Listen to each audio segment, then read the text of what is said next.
are people still moving to Florida? Well, we hear a lot of people saying that there's more people leaving Florida than coming in. Let's talk about it.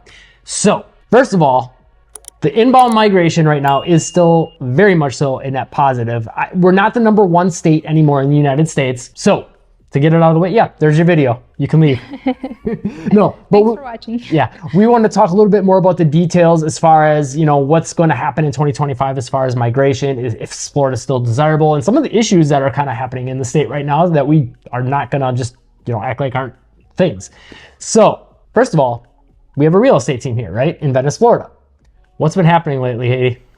We've been busy. Like a little busy? Lots of phone calls, lots of people, actually coming, not only phone calls, but coming to the area to look at properties and buy properties, whether that's new construction or resale homes. So the market, yes, it is a little bit slower than 2 years ago, but it is picking up a lot right now, winter 2020-25. Yeah, and that's pretty much the standard for our area in Venice. Like we're a lot of snowbirds come to our city, so a lot of cities got a lot of snowbirds. Usually the winter months is when like a lot of the inventory starts going down. Right now we're very much in a buyer's market. We're sitting at around like 6.5 months worth of inventory, and I think as winter continues that will come down. So that kind of does make it look kind of like less people are moving to the area with that high inventory. But it's not like no one's moving to the area. Yes, and a lot of people too that are purchasing homes in the Venice area, some are moving to the area, but others are also snowbirds that are going to continue to be snowbirds. So this is a second home for them. So even though they are buying a house per se, like they're not moving into that house because they're only going to be here for 6 months out of the year. So that doesn't go into the statistics of people moving or not moving, because technically they are not moving. Yes. Oh, also we should mention, if you do want to buy or sell a home in this area, Venice, Sarasota, Northport, Inglewood, or the Orlando Metro, make sure to call, text, or email our real estate team 941-221-1897. We'd love to help you out. We've helped a lot of people move to the area. We'd love to help you too. Currently are helping a lot, but we've got room for more. Trust us. And if you're looking to buy or sell anywhere else in the country, make sure to click the link in the description box below, answer a few questions, and we'll put you in contact with a realtor in the area you're looking for. And they're an expert in the area, and that does not cost you anything extra, but it's a great way to support the channel, so we keep making videos like this one. So now that being said, the reason a lot of people say no one's moving to Florida anymore is because one, the migration amount is down. There are some people moving out because they moved during COVID and kind of made one of those like flash decisions, and they're like, maybe this isn't for me, which is fair, it's not for everyone. But also some of the more recent events, such as condos with the assessments, the hurricanes, and all the storms that we had this last year, which I'm not gonna lie, it was pretty crazy this last summer into October. The increase of insurance costs that went with that, and property taxes going up because everyone's home values went up. So, it's definitely changed. I think it's still desirable, but it used to be desirable and it was cheap. Affordable or cheap, depending on where, your perspective, I guess. I mean, you talk 2009, 2010, 2011, it was cheap. Yeah. It was like, sure, I got a few pennies. Give me 2 houses. It was like, I'll take a condo in Florida. Not, and now I feel like it kind of caught up to what it should have been valued always, and maybe is a little above that. It depends on your perspective, I guess. With that being said, though, Florida is still a desirable place to be. There's a lot of people still moving to the area, and there is going to be a lot of people still wanting to move to the area because of what it is. It's not as affordable anymore.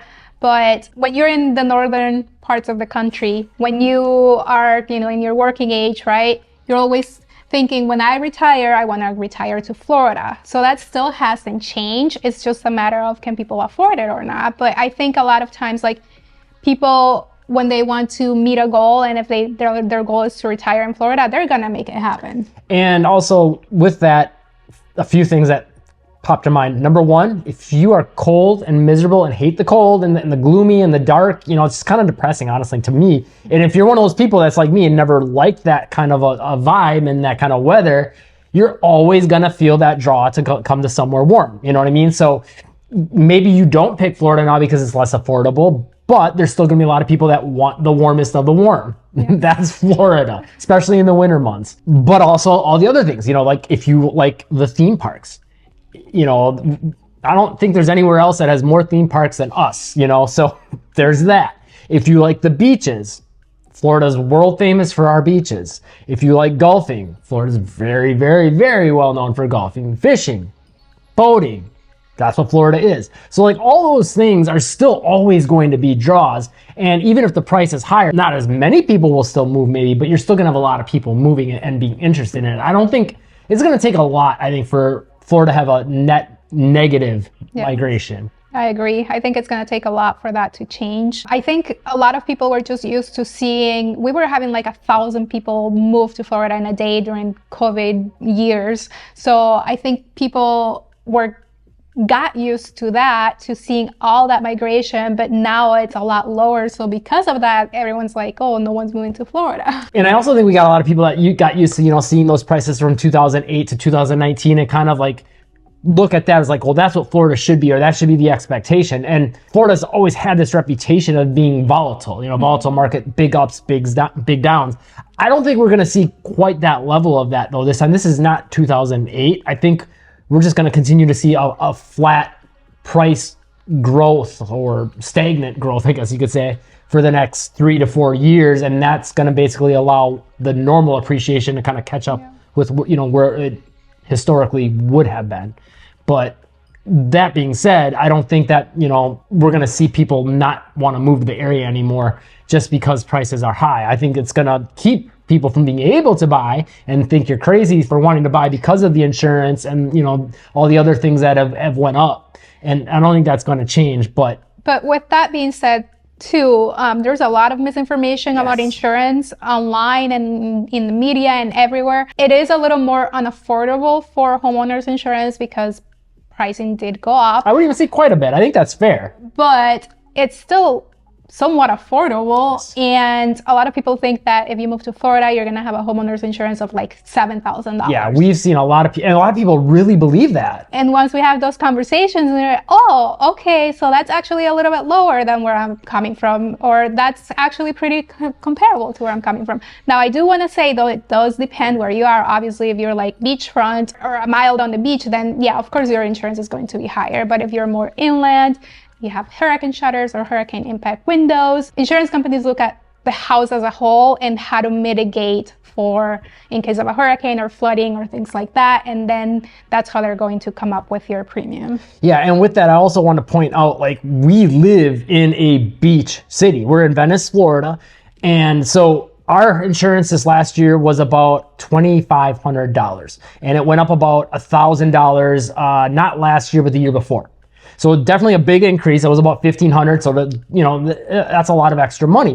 But it's not $7,000, and we live in a beach city, but we don't live by the beach. Yes. And I think it's important, like a lot of people understand that, like if maybe you want to get flood insurance just because you want to, or you might need to if you live in a flood zone. Okay, that's going to definitely add some more as well. But like Haiti said, if you have all these things in place with your house and the location is decent, you're probably not going to be paying $7,000 a year for your insurance. Also, I think worth pointing out, and this is one of the more legitimate reasons, your condos. The crazy assessments and trying to, get the reserve funds to where they should be. Like, I feel for anyone trying to sell a condo right now. It's also not every condo. Yes. It's because there is a lot of information about that too, that every single condominium association in Florida has this huge assessments. That's not it. A lot of the condos that do have huge assessments are, again, close to the beach, like maybe beachfront, across from the beach or on the coastlines. Those are the ones that there are some communities that do have assessments, but I don't think it's because of the hurricanes or because of the law that went into effect. I think it's more or less because they just needed to make sure that they do actually have the budget in place, especially after all the hurricanes we've been having. And also they were mismanaged, if we're being honest. I mean, so that's not going to be the case for every single condo too.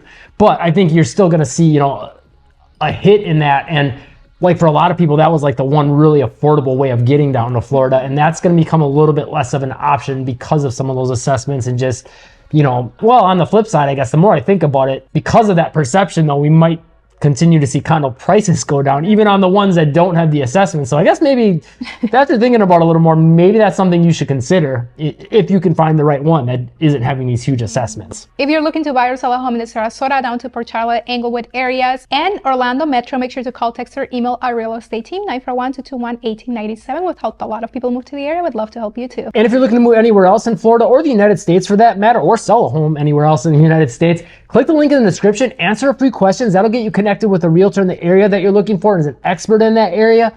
Does not cost you anything extra, but is a great way to support the channel so we can keep making new videos like this. If you found the video helpful, hit the like button and live breezy.